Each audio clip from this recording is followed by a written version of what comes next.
मेरे बच्चे, मैंने तुम्हारे पास और तुम्हारे परिवार के लिए एक दिव्य शक्ति भेज दी है।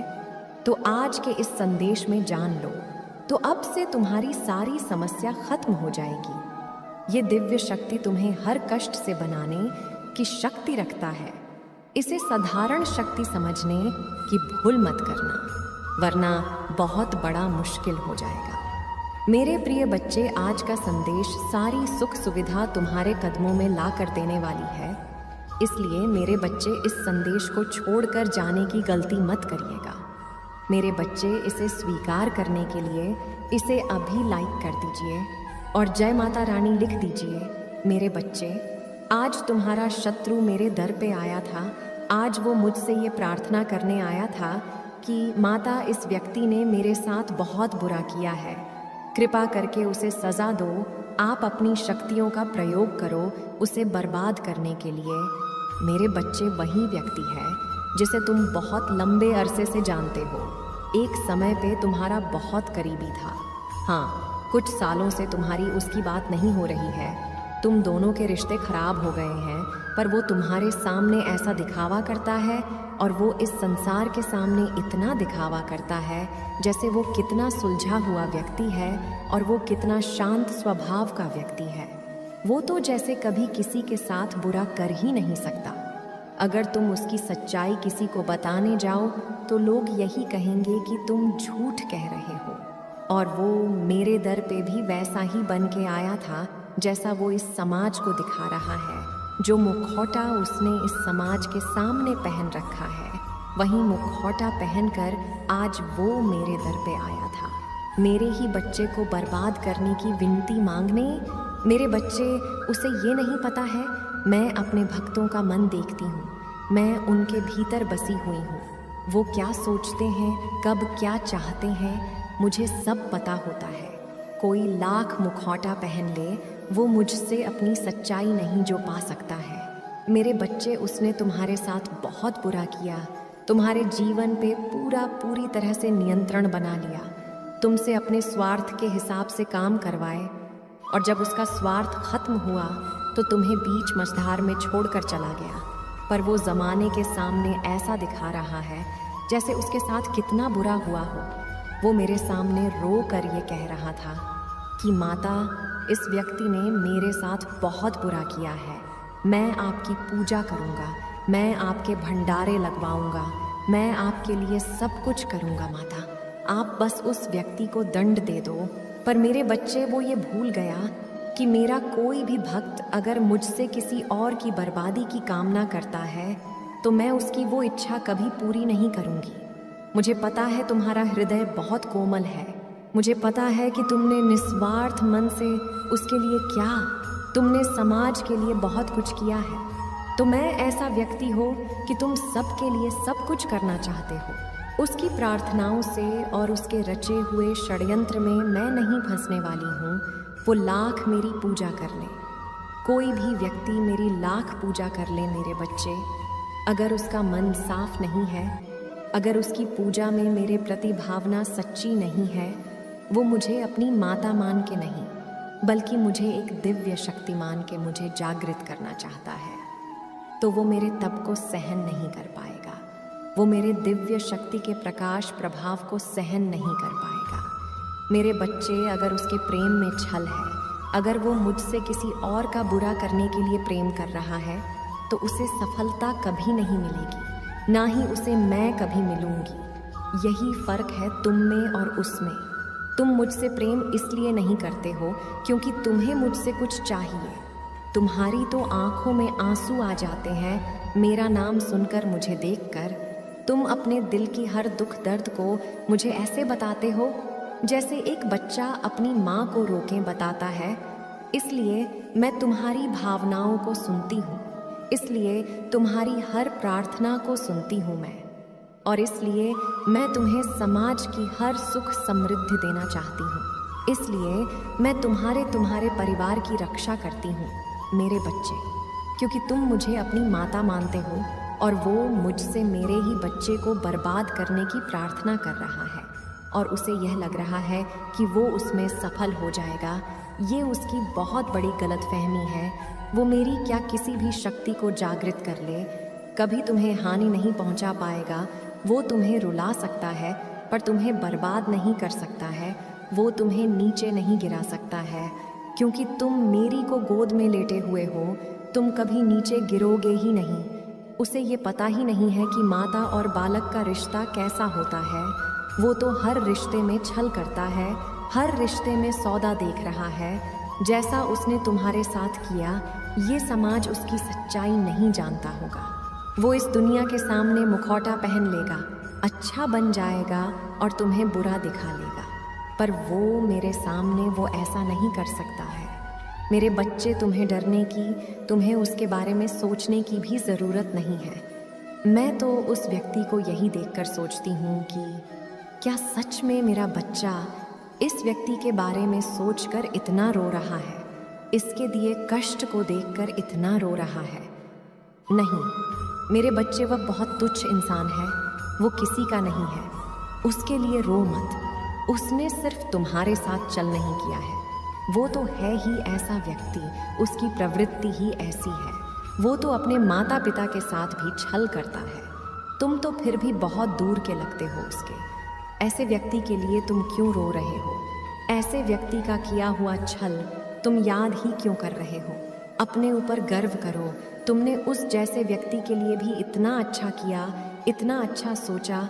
तुम्हें एक बार खुद सोचो, क्या उसमें कुछ भी ऐसा था जो तुम उसके साथ रहो, जो तुम उसके लिए इतना त्याग करो जो तुमने किया? उसको थोड़ा एहसास भी नहीं है कि तुमने उसके लिए क्या क्या किया और बदले में उसने तुम्हें क्या दिया? वो तो आज भी इसी घमंड में जी रहा है कि वो बहुत अच्छा इंसान है। तो ऐसे इंसान को उसके भ्रम में जीने दो। मेरे बच्चे, बहुत जल्द उसके भ्रम का गुब्बारा फूट जाएगा और फिर उसे जो पछतावा होगा, तब तक बहुत देर हो चुकी होगी। मुझे तो तुम पर गर्व हुआ जब वो मेरे द्वार पे आया, तो तुम भी खुद पर गर्व करो कि दुनिया लाख बुराई है, मेरे बच्चे पर तुमने खुद को नहीं बदला। मेरे बच्चे, तुम बहुत लंबे अरसे से मेरी भक्ति कर रहे हो।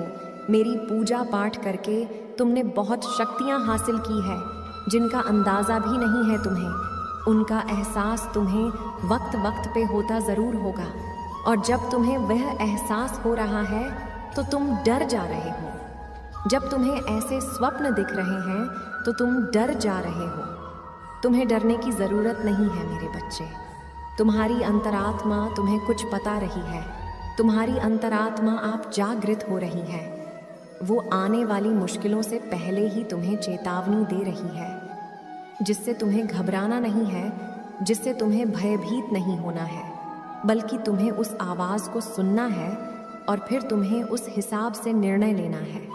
तुम्हें सावधान करने के लिए ही वो संकेत दिए जा रहे हैं तुम्हें। तुम तो उनसे भयभीत हो जा रहे हो मेरे बच्चे। उनको ध्यान से सुनो, उनको अपनाओ। तुमने वो शक्तियाँ कमाई हैं, तुमने वो शक्तियाँ खुद अपने भीतर जागृत की है। उनसे भयभीत मत हो मेरे बच्चे। तुम लाख कोशिश करते हो, मेरी पूजा पाठ के बाद भी तुम्हारे अंदर एक नकारात्मक ऊर्जा रह जाती है। नकारात्मक ऊर्जा इस बात की कि तुम सोचते बहुत अधिक हो। हर चीज़ में तुम सोचने लगते हो। हर बात में कोई व्यक्ति तुम्हें कुछ दे दे, कोई व्यक्ति तुमसे अच्छे से बात करें, तो तुम ये सोचने लगते हो कि इसमें इसका क्या स्वार्थ है, ये मुझसे ऐसा क्यों कह रहा है, कोई कुछ मुझसे चाहता ज़रूर होगा, तभी तो ये ऐसा मेरे साथ कर रहा है। तुम बहुत सोचते हो और कहीं ना कहीं अतीत का बीता दुख भी है तुम्हारे भीतर, जो तुम्हारे अंदर एक नकारात्मकता को फैला रहा। मेरे बच्चे, धीरे धीरे तुम्हारा शरीर एक बीमारी को उत्पन्न कर रहा है। तुम्हारे परिवार में भी कोई है जो बीमार रहता है। तुम्हारे परिवार में आए दिन किसी न किसी को कोई ना कोई बीमारी रहती ही है। एक ठीक होता है तो दूसरा बीमार हो जाता है, दूसरा ठीक होता है तो तीसरा बीमार हो जाता है। ये तो लगा हुआ है तुम्हारे परिवार में, पता नहीं कब से। इसके लिए ज़रूरत ये है कि तुम अपने घर की सफाई करो। तुम्हारे घर के किसी कोने में कुछ ऐसी वस्तुएं रखी गई हैं जिनका कोई उपयोग नहीं है, उनको साफ कर, उनको किसी कबाड़ी वाले को या किसी को दे दो या कहीं दान कर दो। या अपने घर से बाहर निकाल दो। ऐसी किसी भी चीज़ को अपने घर में मत रखो जो तुम्हें लग रहा है कि ये वर्षों से पड़ी हुई है और इनका कोई उपयोग नहीं है। वह चीज़ें पर ही ऊर्जा प्रकट कर रही हैं तुम्हारे परिवार में, तुम्हारे घर के भीतर। उन चीज़ों को अभी साफ करके निकाल दो। या फिर तो कोई ऐसा वस्तु जिसका तुमने बहुत लंबे समय से प्रयोग नहीं किया है, उसको बाहर निकाल कर उसकी साफ सफाई कर कर उसका प्रयोग करना शुरू कर दो। अपने घर के कोनों में कोई भी कूड़ा कबाड़ मत रखो मेरे बच्चे। उनको साफ करके वहाँ पे शुभ चिन्ह बनाओ जिनको तुम रोज़ देखो। सिर्फ उन चिन्हों को देखने से ही तुम्हारे भीतर इतनी सकारात्मक ऊर्जा आएगी। उन सब चिन्हों को देखने से ही तुम्हें एक अलग प्रकार की वाइब्रेशन मिलेगी। ये करना शुरू कर दो क्योंकि तुम अपने घर में ही नकारात्मकता को पालते जा रहे हो। वो वस्तुएं तुम्हारे घर में बीमारियों को खींच रही है, तुम्हारे घर में क्लेश को खींच रही है। आए दिन लड्ड ढाई झगड़ा हो रहा है तुम्हारे घर में। वह बेकार पड्डिड्ढी वस्तुओं में तुम्हारे घर में एक नकारात्मक एनर्जी को प्रकट कर रही है जो तुम लोगों को सुकून से जीने नहीं दे रही है, न सुकून से खाने पीने दे रही है। अपने घर की सफाई करो और जो चीज़ें बेकार हैं, जो चीज़ें तुम्हें लगती हैं तुमने कभी ली ही नहीं है, उन चीज़ों को बाहर निकाल कर फेंक दो। और जो तुम्हें लगता है कि तुम्हारे काम की है, उनको प्रयोग में लाओ। देखना उस साफ सफाई के बाद, उन चीज़ों को बाहर निकालने के बाद कुछ दिनों के भीतर ही तुम्हारे घर में सुख शांति ज़रूर आएगी और लक्ष्मी तुम्हारे घर में ज़रूर आएंगी। मेरे बच्चे, ओम नमः शिवाय। मेरे बच्चे, तुम्हें अपनी माता पर विश्वास है तो इस चैनल को सब्सक्राइब करके 555 लिख दीजिए। मेरे बच्चे, तुम्हारी माँ यानी मैं तुमसे बहुत प्रेम करती हूँ, इसलिए तुम्हें स्वयं को बचाना होगा। तुम्हारे लिए मेरा प्यार बहुत है। मेरे बच्चे, अपने आप को वैसा बना लो कि तुम्हारे ऊपर किसी की परछाई भी ना पड़े। मेरे बच्चे, मैं तुम्हें बताना चाहती हूँ, तुम उसे अपने जीवन से दूर कर दो। जैसे ही तुम अपने जीवन से उसे दूर करोगे, वैसे ही तुम्हें तुम्हारी इच्छा जो तुम चाहोगे वह मैं स्वयं पूरी करूँगी। यह मैं तुमसे वादा करती हूँ। कभी कभी किसी के रहते तुम्हारे जीवन में बहुत सारी रुकावटें पैदा होती हैं, लेकिन तुम्हें झांत नहीं होता। संसार का हर व्यक्ति चाहता है कि उसे आराम मिले, उसके शरीर को ज़्यादा काम ना करना पड़े, हर सुख सुविधा उसके लिए उपलब्ध हो, जो चाहे खरीद सके, जो चाहे वह कर सके और चाहे वह आराम से कहीं जा सके। जिस प्रकार घुन लकड़ी में लगकर लकड़ी को खाकर अंदर से खोखला कर देती है, उसी प्रकार इंसान को आराम की जिंदगी लगती तो बहुत अच्छी है, लेकिन उसके शरीर में आलस से भर देती है और आलस भरा शरीर जीवन में चाह कर भी कुछ नहीं कर पाता। बहुत लोग ऐसे हैं जो पहले आराम की जिंदगी जीते हैं और फिर उसे आराम की लत लगती है तो उसका शरीर ना तो काम करने योग्य आता है और ना ही वह काम कर पाते हैं। इसके साथ ही उसकी बुद्धि भी कम होती है क्योंकि उसे काम से लगाव नहीं रहती है। तुम्हारे जीवन का सबसे बड़ा दुश्मन आलस्य है। इस आलस को अपने जीवन से निकाल दो। मेरे बच्चे, जीवन में उन्नति प्राप्त कर रहे हो तब भी तुम आलस्य मत रखो, और यदि तुम किसी मुकाम को हासिल करना चाहते हो तब भी इस बात का स्मरण रखना कि कहीं ना कहीं तुम्हारे अंदर एक ऐसी शक्ति को विराजमान करती है जो तुम्हारे पूरे शरीर को बाध्य कर देती है। काम ना करने के लिए तुम्हारे शरीर पर एक ऐसा विशाल छाया का प्रभाव हो जाता है जिसमें से तुम्हारा निकलना नामुमकिन के बराबर होता है। मेरे बच्चे, हर मुसीबत से निकालना चाहते हो तो आलस्य को त्यागे, क्योंकि काम ही जीवन में प्रधान है। जीत चाहते हो तो तुम अपने शरीर में फुर्ती और कार्यशील रहो।